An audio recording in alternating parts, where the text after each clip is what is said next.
masyarakat banyak ya. Seperti apa Bung? Mungkin bisa dijelaskan sih.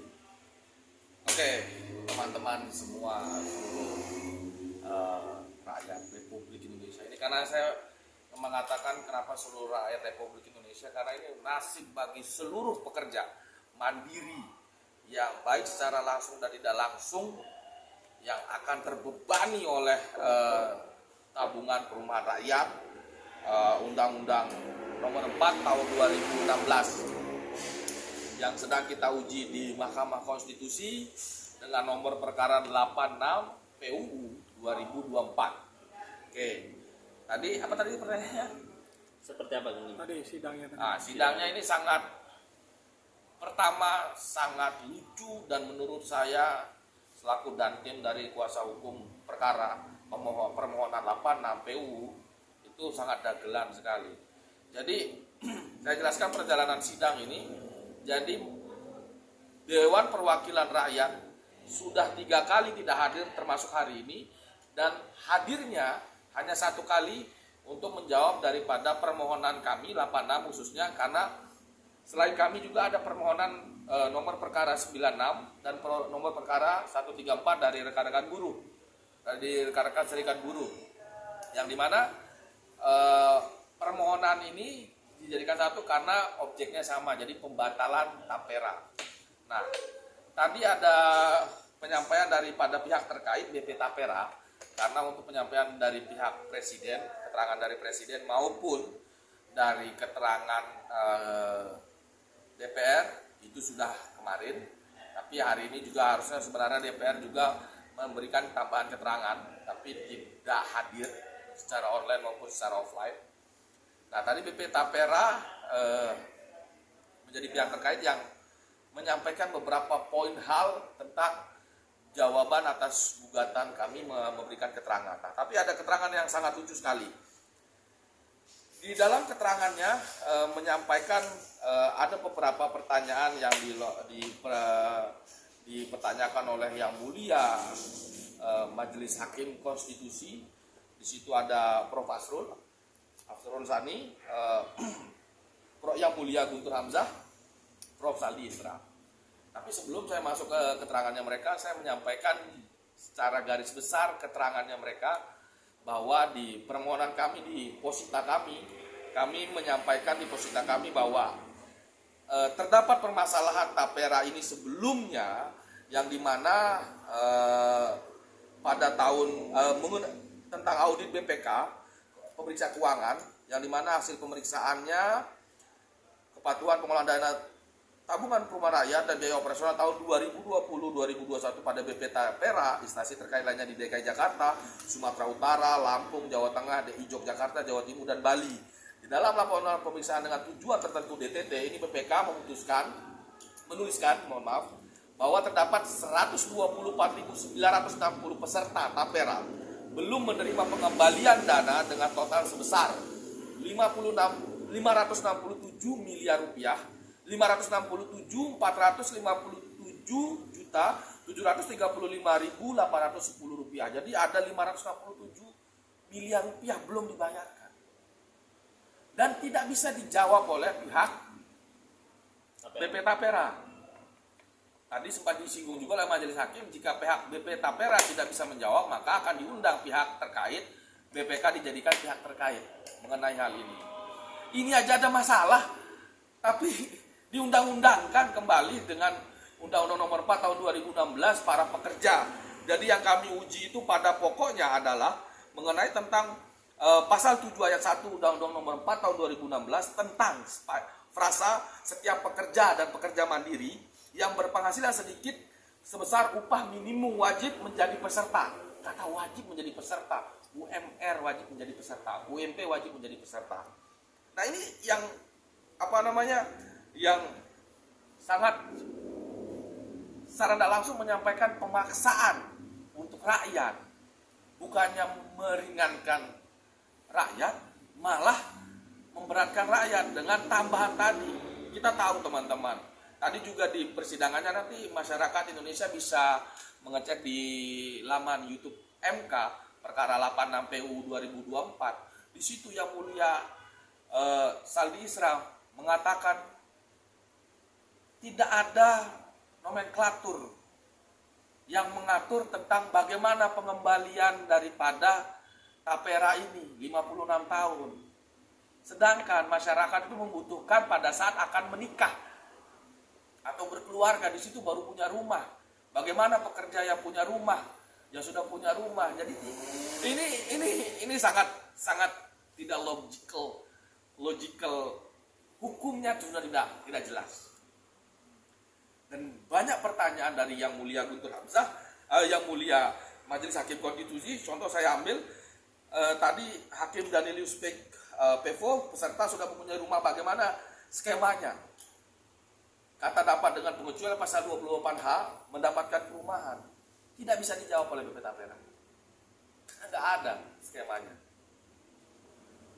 Saya mengutip kembali dari Prof. Asrul, BP Tapera tidak hanya untuk sektor swasta, tapi dengan sektor publik, untuk siapa aparatur penyelenggara negara, fase aparatur negara sipil, dijelaskan juga skema sektor publik seperti apa. Tapi tidak bisa dijelaskan apakah hakim Mahkamah Agung juga kena, hakim Mahkamah Konstitusi juga harus menjadi peserta, apakah teman-teman media, wartawan harus menjadi peserta, itu tidak bisa dijelaskan. Terus diwajibkan 2,5%. Diwajibkan 2,5%, ini bukannya meringankan, malah menambah beban. Kita tahu pekerja mandiri, gajinya sudah UMR, harus membayar, dipotong BPJS Kesehatan, dipotong BPJS Tenaga Kerja, ditambah pula dengan pajak yang akan naik menjadi 12%, ditambah pula dengan BP Tapera. Lo mau bawa pulang uang berapa hasil kerjanya? Kayak mana aja ceritanya? Ini negara-negara dagelan dibuatnya sama pemerintah. Ditanyakan juga bagaimana tentang return on investment-nya, keuntungan bagi rakyat. Mereka hanya menyatakan secara normatif ada ada kustodi tempat penyimpanan uangnya, ada pengembalian nanti waktu ketika sudah memasuki umur pensiun, pengembalian bukan hanya tabungan yang dipotong saja, jadi ada pengembangan pokok dan lain-lain yang akan didapatkan oleh masyarakat. Pertanyaannya tadi sempat ditanyakan, bagaimana kalau yang tidak mengambil uangnya, bagaimana yang belum sampai umurnya, bagaimana kalau yang menabung meninggal dunia. Pihak terkait BP Tapera mengatakan bahwa kalau masyarakat yang tidak mengambil atau peserta yang tidak mengambil uangnya atau tabungannya, maka peserta tersebut dikatakan penabung mulia. Maksud dari penabung mulia? Ya itu yang disampaikan mereka. Kita juga mau pertanyakan itu, tapi di minggu depan, nanti di 11 Desember, penabung mulia seperti apa anggapan mereka? Jadi mereka mengatakan ini gotong royong. Jadi masyarakat yang gotong royongnya mereka. Pertanyaannya uangnya mau dibawa kemana? Ini kami patut duga mau ada korupsi berjamaah. Kami juga di posita kami sampaikan bahwa terkait dengan tabungan asuransi, perumahan sebelum-sebelumnya, malah mohon maaf, ada asabri, ada tabungan-tabungan yang lain, itu nggak jelas ujung-ujungnya, uangnya nggak ada. Ini apalagi yang mohon maaf 56 tahun baru bisa diambil, 56-58 tahun pensiun baru bisa diambil, itu pun dijadikan rumah. Dan ada lagi tadi yang disampaikan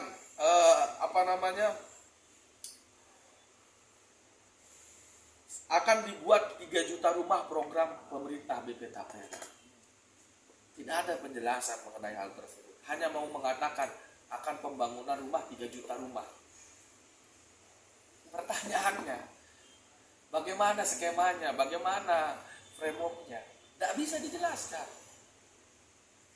Jadi ya kami mau bilang apa mengenai hal tersebut?